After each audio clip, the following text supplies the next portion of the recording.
Hello video pals! I hope you all had a fantastic weekend. I will start off by answering the questions that came after me last week.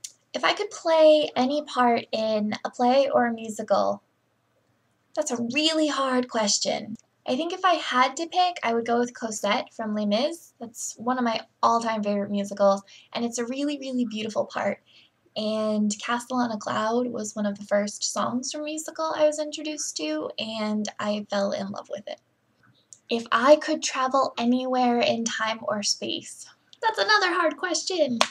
The first thing that came to mind isn't really bending time or space all that much, but I would really love to see the pyramids in Egypt.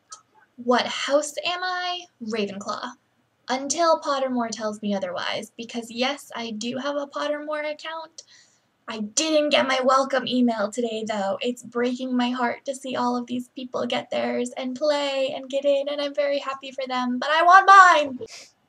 So for this week, in the spirit of the fact that I had to go back to school today and already have a big pile of work to get done, I thought it might be fun to use this week to teach each other things. So I'm going to teach you something cool about your brain. There's this phenomenon called neglect syndrome, also known as hemispatial neglect.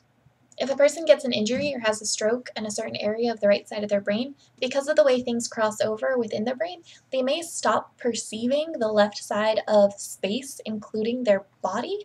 So what happens sometimes is people don't realize that their left limbs still belong to them, and when looking at them or feeling them, they will deny up and down that they are in fact their limbs, which is really strange.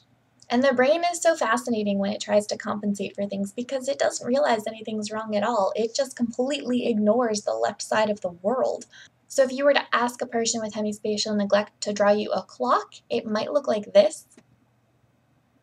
Or sometimes, because the right side of their world becomes their entire reality, they'll force all of the numbers onto the right side of the clock and it will look like this. There are some therapies that work to retrain people's brains so that they can recognize that side of the world again, but they take a really long time. So there's my little tidbit for you. My question for you all this week revolves around the fact that I started watching Doctor Who a lot last week. I had started catching up before then, but I really, really got into it as of last week. I just got to the Matt Smith season, and he's okay, but I really miss David Tennant a lot. I really, really, really liked him as a Doctor. So my question for you all is, who is your favorite Doctor? Mine is clearly David Tennant. I might go back and rewatch those seasons just so I can see him some more.